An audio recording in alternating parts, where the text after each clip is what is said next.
Hello guys, welcome back to my YouTube channel SKM study a way of success. मैं हूं आपका educator Shivam Mishra. आपका स्वागत करते हैं आपके अपने यूट्यूब चैनल एसकेएम स्टडी पे। और यहां पे लेके आए हैं क्लास 12 हिंदी का। जी हां, क्लास 12 हिंदी का काफी इंपॉर्टेंट वाला क्वेश्चन है जो कि प्रश्न नंबर 6 है हिंदी का। जी हां, देख सकते हैं ये आपका पूरा अनसॉल्व पेपर है, मैं सॉल्व कराने वाला हूं। इसलिए आप लोग चैनल से जुड़े रहिए और चैनल को क्या करेंगे, आप लोग सब्सक्राइब करेंगे और वीडियो को लाइक करेंगे और अपने दोस्तों के साथ क्या करेंगे, वीडियो को शेयर करेंगे। अपने दोस्तों के साथ क्या करेंगे, वीडियो को शेयर करेंगे। एक बार इसको मैं खोल ले रहा हूं ताकि आपको अच्छी तरीके से मैं प्रोवाइड कर पाऊं। जरा सा मैं इसको पहले खोल लूं ताकि मैं इसको आपको अच्छे से देखिए। ये जो आपके पेपर होता है, पेपर में आपका प्रश्न नंबर 6 आता है।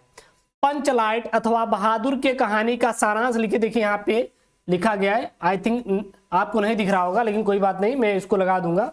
देखिए ये आपका हर साल पूछा जाता है 6 नंबर का कि पंचलाइट अथवा बहादुर की कहानी का सारांश लिखिए। तो आखिरकार आप पंचलाइट या बहादुर की कहानी का सारांश कैसे लिखेंगे?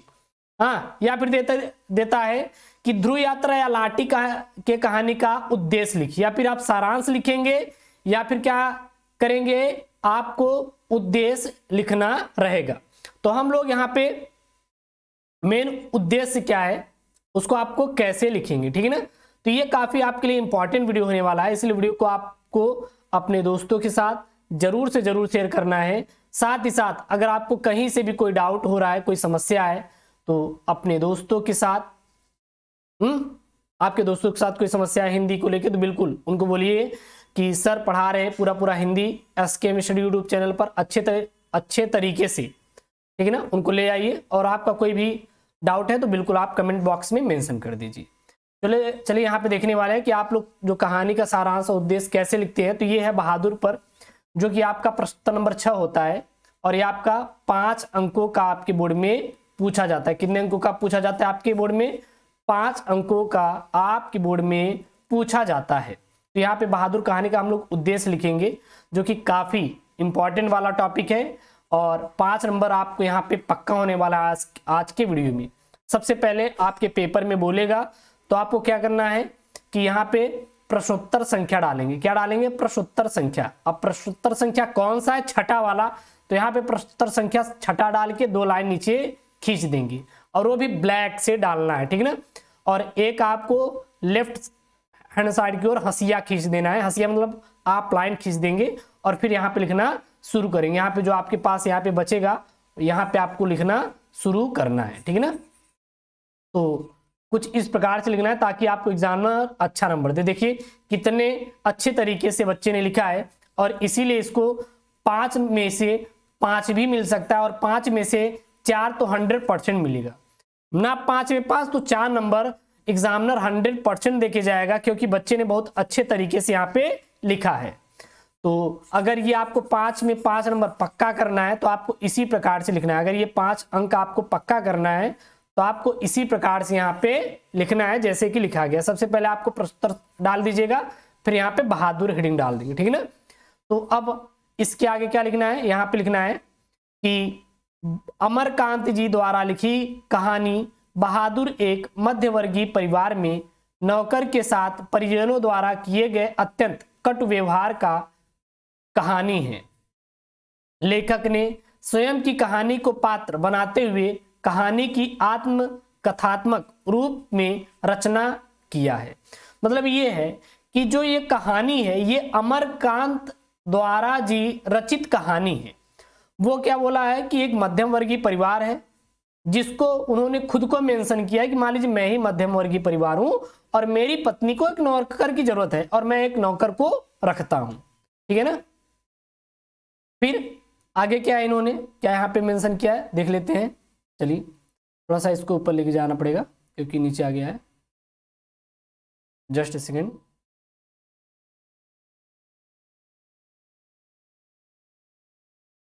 अपने से संपन्न रिश्तेदारों के घर नौकर द्वारा जुटाई गई सुविधा एवं शान को देखकर लेखक की पत्नी निर्मला स्वयं भी नौकर रखना चाहती है। यानी कि जो नौकर की पत्नी है कौन है? निर्मला। और नौकर की पत्नी यहाँ पे हाँ लेखक की पत्नी, नौकर की नहीं, सॉरी मिस्टेक हो गया। माफी चाहेंगे, लेखक की पत्नी, और लेखक कौन है यहाँ पे, अमरकांत जी हैं, अमरकांत जी हैं। लेखक की जो पत्नी है निर्मला, वो एक नौकर को रखना चाहती है। अब लिखना कैसे है देखिएगा, सबसे पहले यहाँ पे बहादुर डालेंगे, बहादुर के बाद आपको यहाँ पे पूरा पूरा लिख देना है, एक इनका ब्रीफ इंट्रोडक्शन देना है छोटा सा, देने के बाद आप यहाँ से लिखना शुरू करेंगे एक लाइन छोड़ के। तो जब इनका लिखना शुरू करेंगे तो क्या लिखेंगे कि अपने से संपन्न रिश्तेदारों के घर नौकर द्वारा जुटाई गई सुविधा एवं शान को देखकर लेखक की पत्नी निर्मला स्वयं भी एक क्या नौकर रखना चाहती है। और यहाँ पे नौकर कौन है, बहादुर।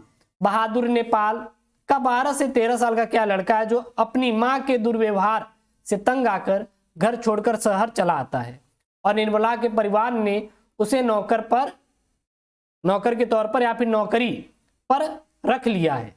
निर्मला और उसका परिवार बहादुर के प्रति सबसे पहले तो अच्छा व्यवहार करते हैं और बाद में यानी धीरे धीरे कठोरता बरतने लगते हैं।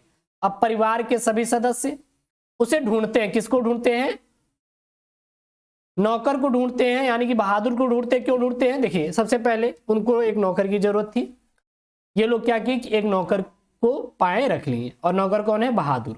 बहादुर कहाँ का है, नेपाल का 12 से 13 साल का लड़का है।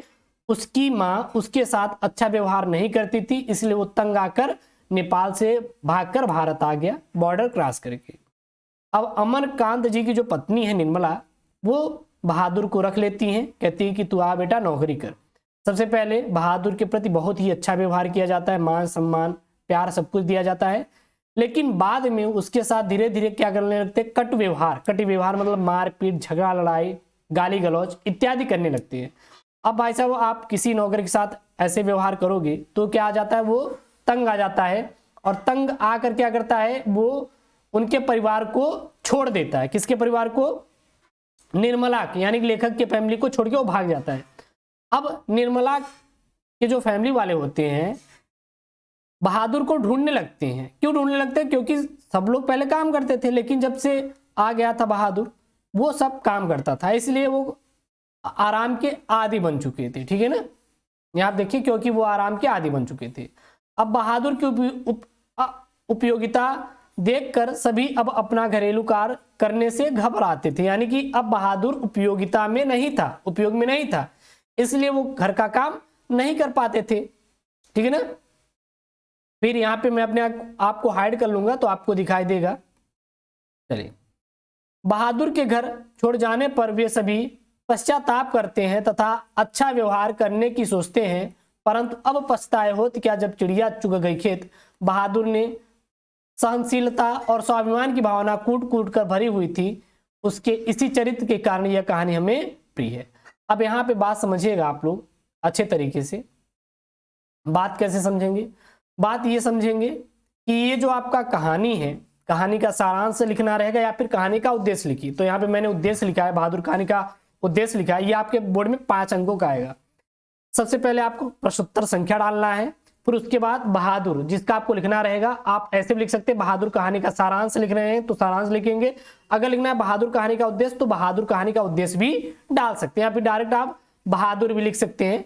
आपका एग्जाम नंबर काटेगा नहीं, आप टेंशन मत लीजिए कि आप नंबर कट जाएगा, ऐसा कुछ नहीं होगा। ठीक है ना, आप लिख लीजिएगा, उसके बाद उसके नीचे आप लिखना शुरू करेंगे।